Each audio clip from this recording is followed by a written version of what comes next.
Hello and welcome to Politics Tonight, where we dig and go beyond the headlines for informed analysis of major political stories in Nigeria. I am Olajumoke Olatunji.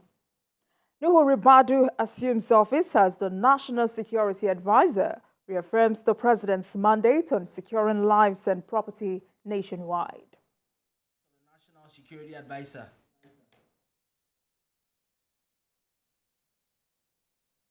On the interview segment for today, we focus on the new electricity tariff and matters arising with economist and founder, CEO of the Center for the Promotion of Private Enterprise, Dr. Muda Yusuf, as our guest. Welcome to Politics Tonight. Stay with us. We will be right back.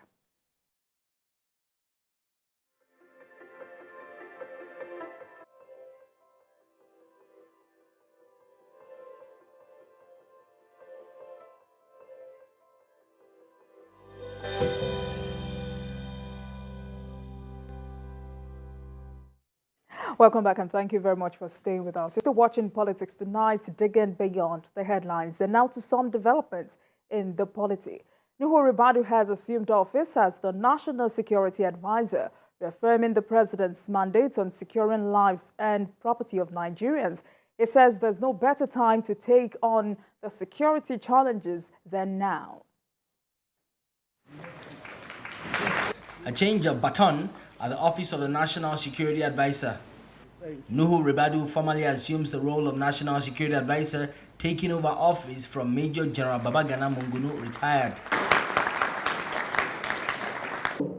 In giving gratitude to the Almighty God for enabling me to serve for such a long time and also allowing me to depart in good health so that I can enjoy the rest of my days in an atmosphere that is bereft of the type of tension, the type of pressures that are associated with this all-important office. I'm also wishing, in the same vein, that Nuhu Ribadu will have a very, very successful tenure. To secure our country, it has to be a continuous work. We are coming in here. We will look at what has been done and build on it. A lot has been done so far. I belong to this profession, I belong to this sector, I've been a keen follower of things. I know how things have improved in our country in the last 8 years. The NSA understands the enormity of the task before him, especially the evolving threats in the country. But he reaffirms the president's mandate on security. We will stabilize this country. We will secure our country. We will make Nigeria peaceful. There is no any other way of approaching it. It has to be so. We believe time has come for this country to enjoy peace. In the coming weeks, the NSA is expected to unveil an inclusive strategy for stabilizing the security of the country. CBN Asian TVC News, Abuja.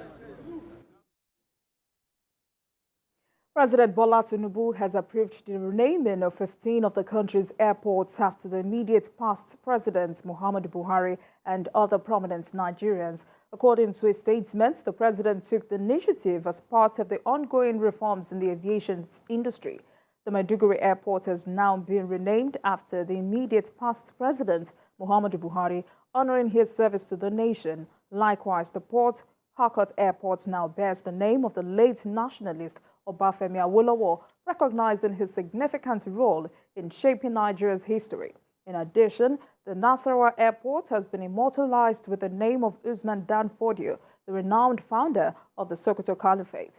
This gesture acknowledges his profound influence on the region and the country as a whole. Let's take a short break, and when we return, it will be time to speak with our guest of the day, who is an economist and founder, CEO of the Center for the Promotion of Private Enterprise, Muda Yusuf, for discussion on new electricity tariff and matters arising. Stay with Politics Tonight. We'll be right back.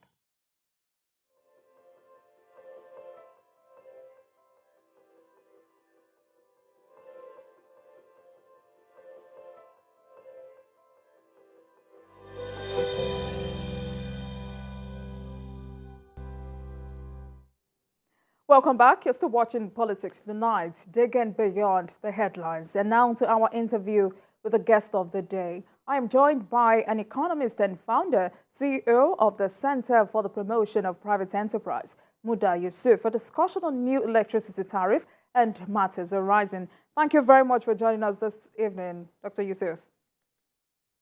Thank you very much, Jumoke. It's my pleasure to be with you. All right. So let's start with economic outlook in the new administration. How is the economy responding so far? Well, so far, so good. Some reforms that have been announced by the president have been very well received, both by the domestic economic players and the international community,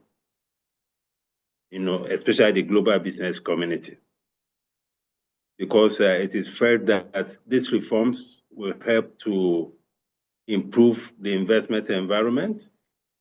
It will facilitate the growth of investment.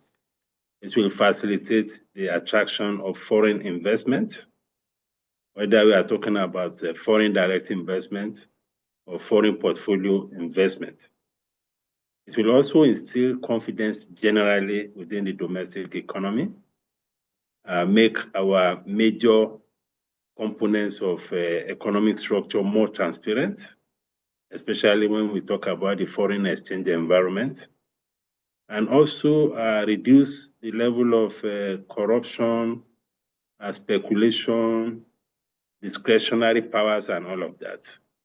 So to that extent, I think it's something that is positive for the economy, and we are beginning to see indications of the trend, the trajectory of how the economy is going, especially when you look at the response of the capital market to some of these policies, the response of our foreign international credit agencies to some of these policies, and all of that. And on the fuel subsidy side, that again is another major reform, which of course will have some very good impact in the economy, but I must acknowledge that the pains, especially of the fuel subsidy, is also quite profound, which is why it is important for the government to respond very quickly to address the challenges of the pains that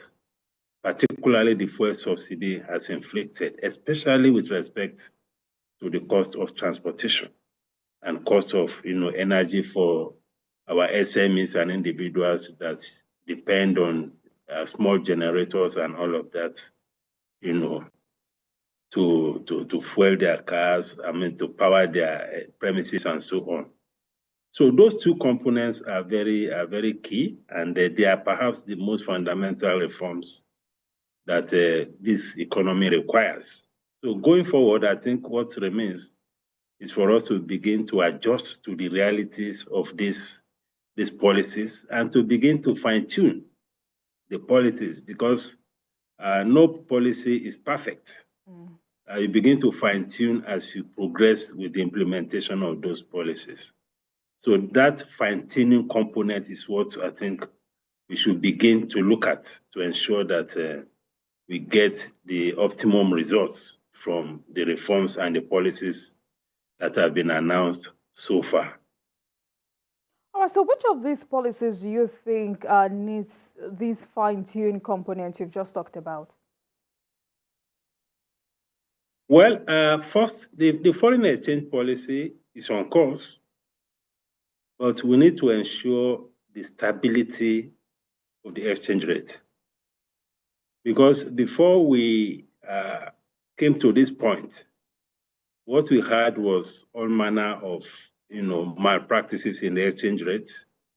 We had all manner of people taking undue advantage of their connections within the ecosystem and putting undue pressure on the foreign exchange market, especially the official window. That component of economic players have fizzled out. I'm talking of those who take advantage of arbitrage, round tripping, and all of that. So now that those components have fizzled out, I think what is now left for us is to ensure that we encourage a lot more inflows of foreign exchange into the economy through the market, because the I&E window, which is the importers and exporters window, have now been further expanded. It has been further liberalized. So we have a lot more players, both on the demand side and on the supply side. But generally in economics, there is no model that is absolute in the true sense of it. In other words, if we are talking of a market economy or an exchange rate that will be determined by market forces, it doesn't have to be absolute in that sense. The central bank has a responsibility to ensure periodic intervention in the market so that we don't see excessive volatility in the market. That is very key. We cannot just leave the market entirely to the forces of demand and supply. So the CBN has to define the scope or the threshold within which it will have to intervene to ensure that the exchange rate doesn't go completely out of hand. And of course, the capacity to intervene will depend on the amount of reserves that we have.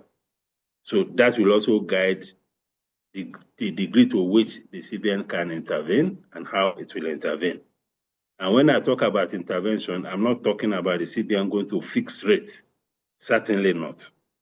What I'm saying is that the CBN will either buy or sell depending on the prevailing circumstances in the market. So in the fullness of time, we expect an equilibrium position. We expect the market to settle at a rate that will be fairly more reasonable than what we have currently. Of course, in the short term, because of the pent-up demand in the foreign exchange market, we are likely to see pressure, and we're already seeing some pressure of demand, which is affecting the rate in the I&E window. But the interesting thing is that the parallel market rate has not varied, has not changed significantly, because some people have expected that with the unification of the exchange rate, the parallel market rate will continue to shift upwards. That has not happened. We are seeing significant stability in the market. So that, for me, these are some of the things that we need to do. We also need to ensure that the BDCs are properly accommodated in the current scheme of things. I'm not saying that the CBN should be selling foreign exchange to BDCs, no. But we need to recognize that there are some foreign exchange demands that are at the retail level that are not so significant for us to be asking everybody to be going to an in window. Just as you have in the banking system, you have different tiers of banks. You have the big banks, you have the medium and all of that, and you have the microfinance banks. The microfinance banks cater to the needs of the small players in the economy, retail players. So the same thing should happen in the foreign exchange market.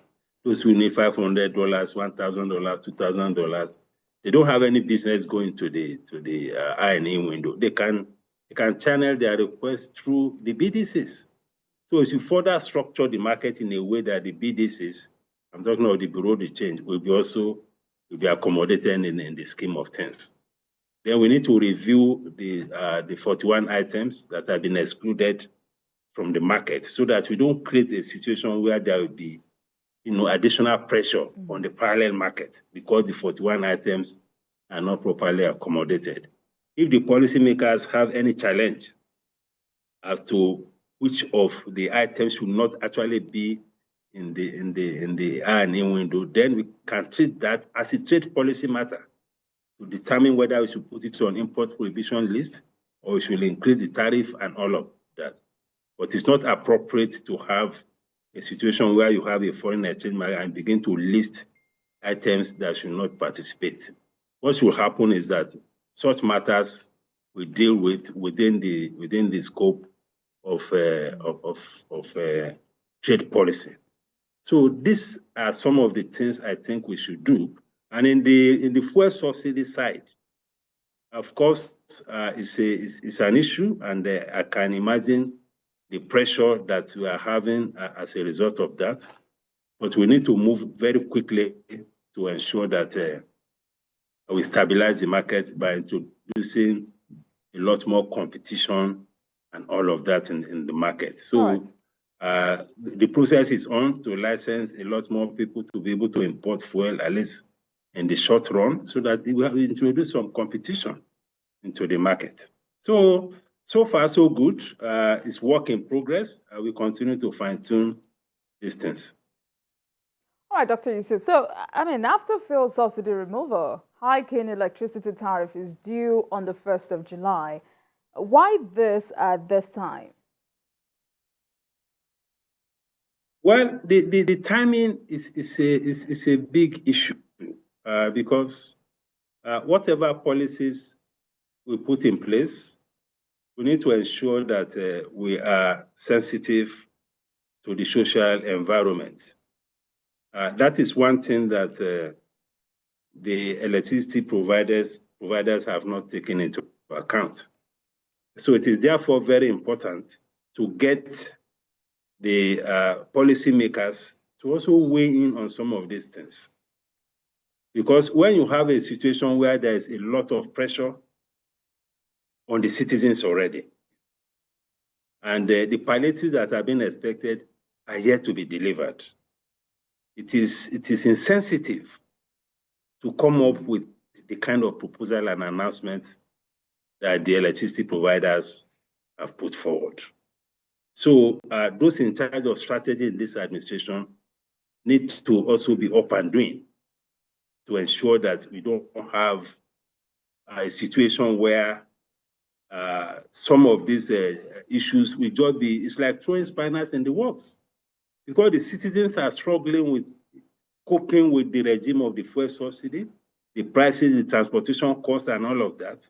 And what the citizens are expecting at this time is the palliatives that the government has promised. So while the citizens are waiting for that, we are having this announcement about the electricity tariff. For me, I don't think, first, on the account of timing, it is very wrong.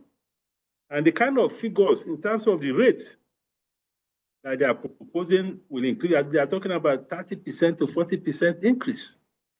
That is outrageous. That is outrageous.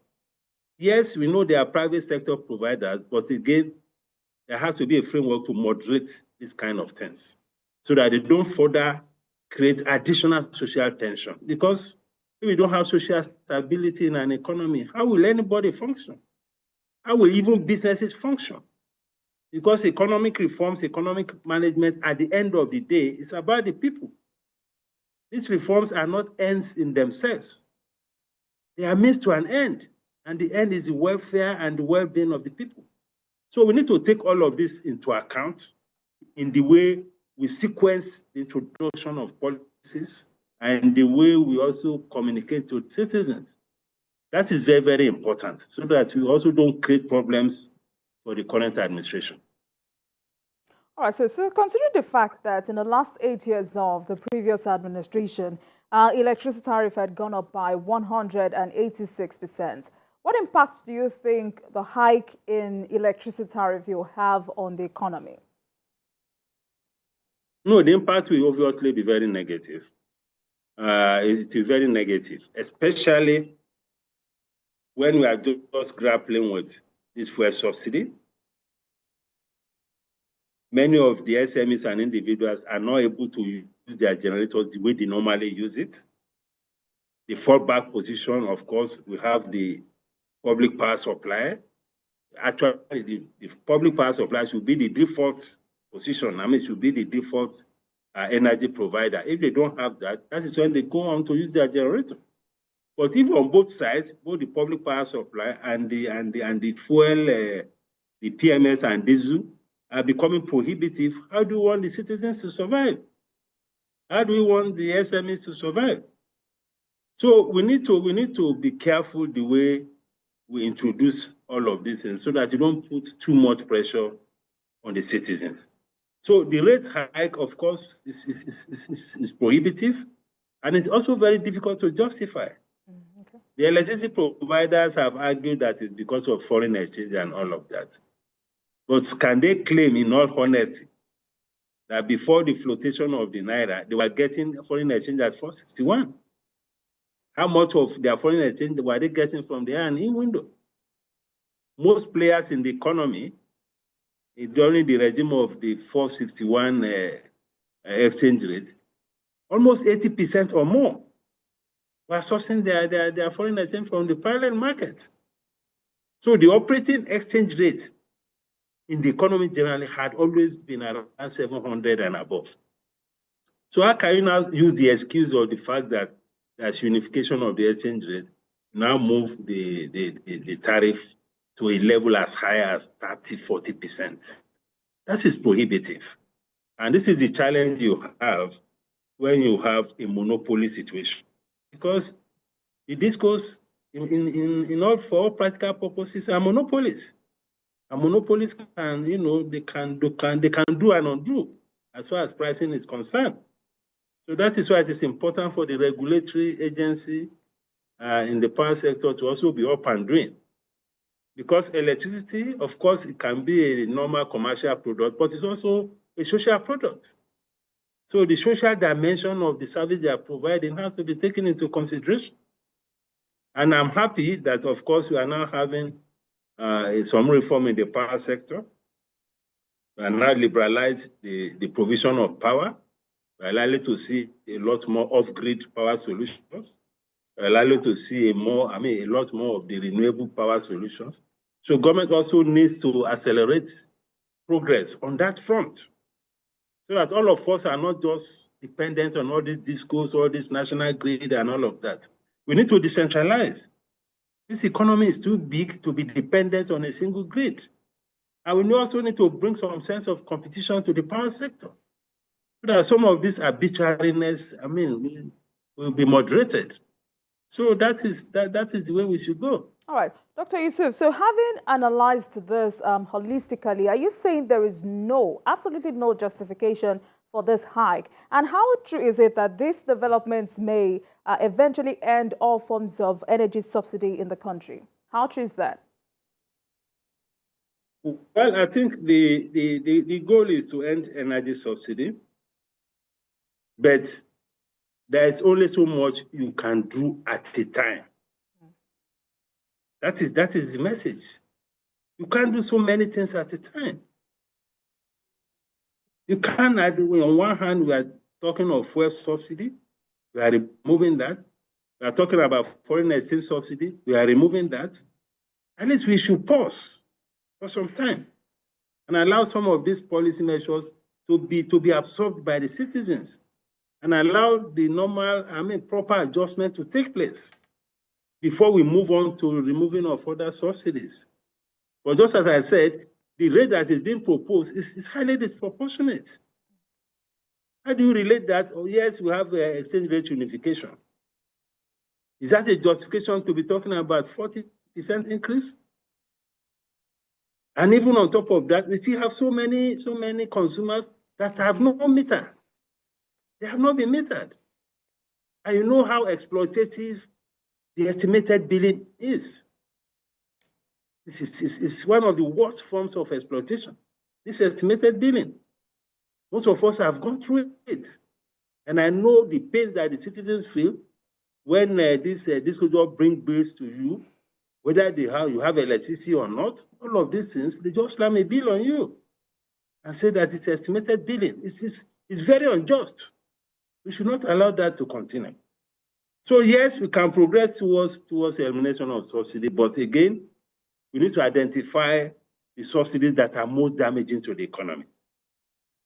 The most damaging components of subsidy are those two subsidies that President Tinubu has dealt with. That is foreign exchange subsidy and the fuel subsidy. All these other subsidies, we need to see how we manage them in a way that they don't create more, especially in this transitional phase of these reforms. Because again, it's an issue when you get a private sector provider to be providing a product that is social in nature. Sometimes these things can be contradictory, because in some sense, we can regard electricity as a social product. It's something that government has a responsibility to provide for the citizens. But when these things are in private hands, you run into these contradictions. So in order to encourage the investors in that space, yes, you may have some of these reviews, but again, it has to be properly regulated and moderated. All right. Thank you very much. Tonight, I'm speaking with an economist and founder, CEO of the Center for the Promotion of Private Enterprise, Dr. Muda Yusuf. We'll take a break, and when we come back, we will look into other angles on this particular matter. Please stay with us. We'll be right back.